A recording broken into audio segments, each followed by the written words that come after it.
Welcome to the second episode of the series, How to Start Trading Stocks as a Beginner. In the first episode, we analyzed and defined concepts related to asset selection, timeframes, data samples, and risk management.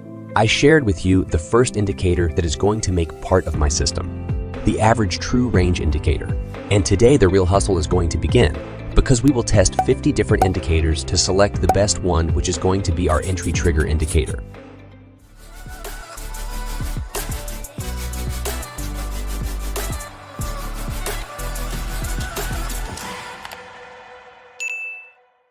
For those who don't know me yet, my name is Algo Trade Pro, and I am on the journey of creating a professional and highly efficient portfolio of trading strategies that all of you will be able to use for free.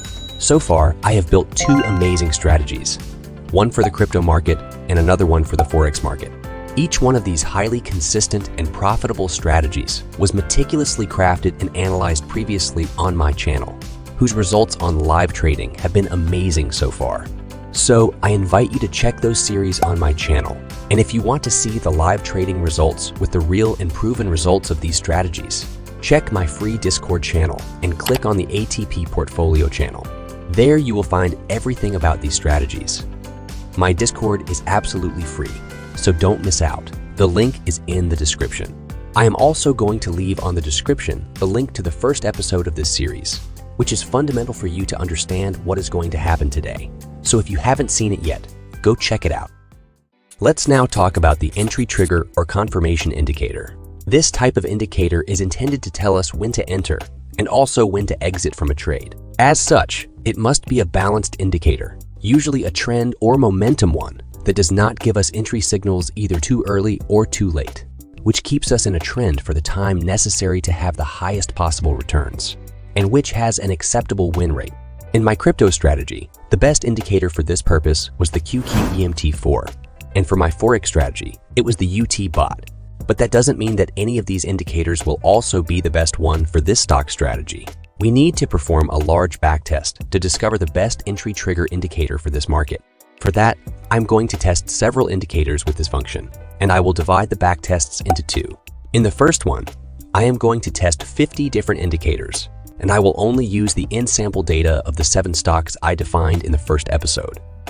The most important thing to analyze at this stage is the win rate, as we want to select an entry trigger indicator as efficient and accurate as possible. But I will take note of other stats in case I need more information to make my decisions.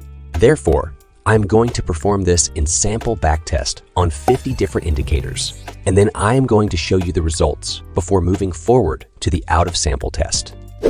So at the moment, you are seeing clips of me testing several different indicators with the entry trigger function. I am performing these backtests with the help of my backtesting bots and taking note of the indicator's stats. And yes, for each indicator that I analyze, I have to make changes in my bot's code. It takes some time, but it is an essential step.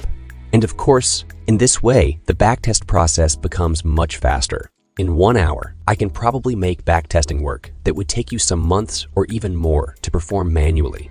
The idea is that after the end of this backtest of several indicators, I will be able to compare them and discover which ones were more efficient. So now I will let you see some more clips before showing you all the results.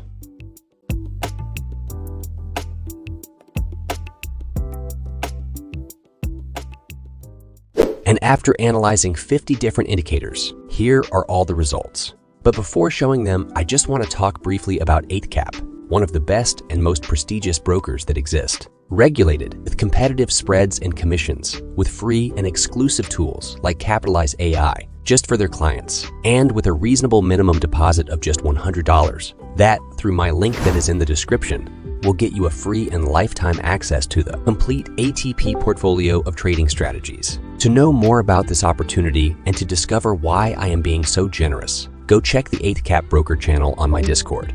As you can see on this ranking table, my top 3 indicators for the stock market with the highest win rate and based on the sample and conditions were the half trend, the purple cloud, and the Jurek filtered case permission stochastic. So now, to find which one out of these 3 indicators is the most consistent, I'm going to apply them to the same 7 stocks, but on my out-of-sample data. This will be a faster backtest.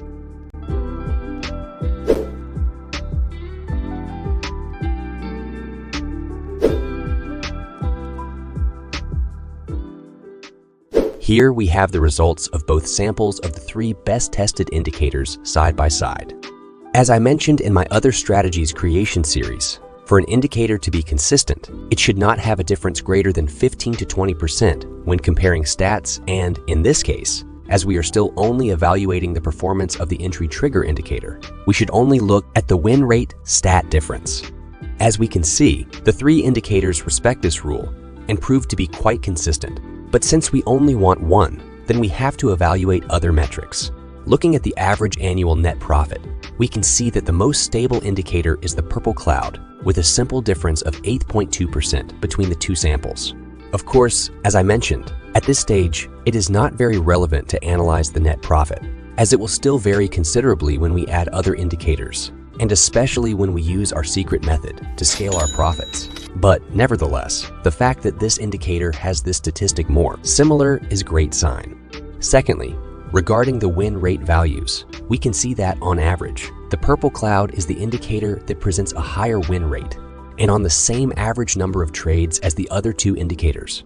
Therefore, this is another positive point for the purple cloud. And finally, evaluating the average values of the max drawdown, we can see that on average, the purple cloud is the indicator that presents the lowest values. As such, it is easy to conclude that our entry trigger indicator for our stock trading strategy will be the purple cloud.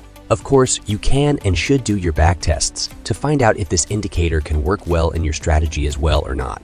And to simplify that process for yourself, if you want, you can have full access to the trading bot that I created with the purple cloud indicator in order to carry out a backtest in seconds with the most real and efficient results possible. For more information, check out the description. With the help of my trading bot, I performed some optimizations on the purple cloud indicator, and I was able to smooth out the results even more. As you can see, by using a period of 40 instead of 23, I was able to eliminate some fake signals in a way that, in both samples, the number of trades decreased by about 30% while maintaining the net profit consistent. The win rate increased a little bit, and the best part, the average max drawdown values decreased by 25%. And so it ends today's episode. Next week, we will address another indicator that will make all the difference in our strategy. And I will again perform several backtests with my samples, and I will show you the whole process. So don't forget to subscribe to my channel and turn on notifications so you don't miss any episodes. I hope you enjoyed it, and above all, that you learned something new. Thank you. Bye-bye.